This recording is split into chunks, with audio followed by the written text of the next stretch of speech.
Outside the military headquarters in Khartoum, protesters are making their voices heard. They're fed up with decades of autocratic rule, and they've been calling for democracy for almost 4 months. We will only accept a real change, satisfying the revolutionary people who are looking for a good future. The Sudanese people reject the military chiefs who ended the 30-year regime of the veteran President Omar al-Bashir. But the army is still very much in charge. Bashir's successor, Awad ibn Auf, is a general linked to the genocide in Darfur, and he lasted just 1 day on the job before announcing his resignation. Many are unhappy that he was replaced by another army commander, though Abdel Fattah Burhan is not wanted for war crimes. Burhan immediately sought to appease the crowds on the streets. He announced the end of a curfew imposed by his predecessor and promised that a civilian government would be formed within 2 years. But the demonstrators want a clean break from the old regime. We will never leave this place. We will shout it out together. We will shout it out to our freedom, to our liberty, to the justice of the Sudanese. We all seeking for justice. We all seeking for freedom.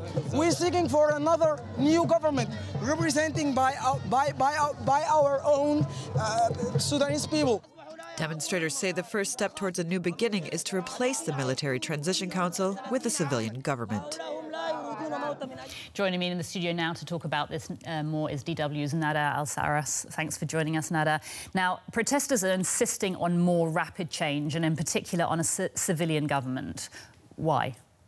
Because they know that there's a very short and very brief window for real change. They think if they now hand over the power to a military council, then this military council could really seize power and stay in power for the next maybe 30 years. That, like what happened in Sudan back 30 years ago when Omar al-Bashir himself led a military coup and then appointed himself president. So they don't want this scenario to repeat itself. They also think we don't want to see what happened in Egypt, in the northern neighbor Egypt, to repeat itself in Sudan, where a military council and a military defense chief, Abdel Fattah Burhan, took over power and then stayed in power, and now he's the president of Egypt. They don't want this in Sudan to repeat itself. Okay, and yet the new interim leader yesterday promised to, quote, uproot the old regime of President Bashir. So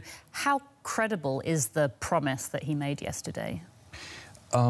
People are very suspicious. They say, okay, this Abdel Fattah Burhan, he wasn't from the inner circle of the former President Omar al-Bashir, but there's no confidence between the military and the protest movement now. There's still no confidence.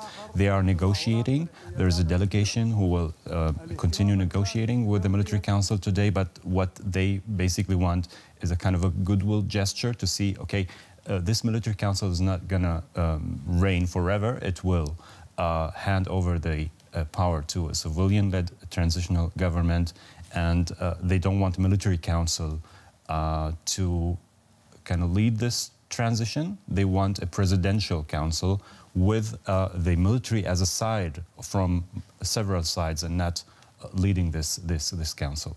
So there is a lack of trust, you're saying, and yet the talks between the protesters and the military council are continuing. Who would you say has the upper hand right now?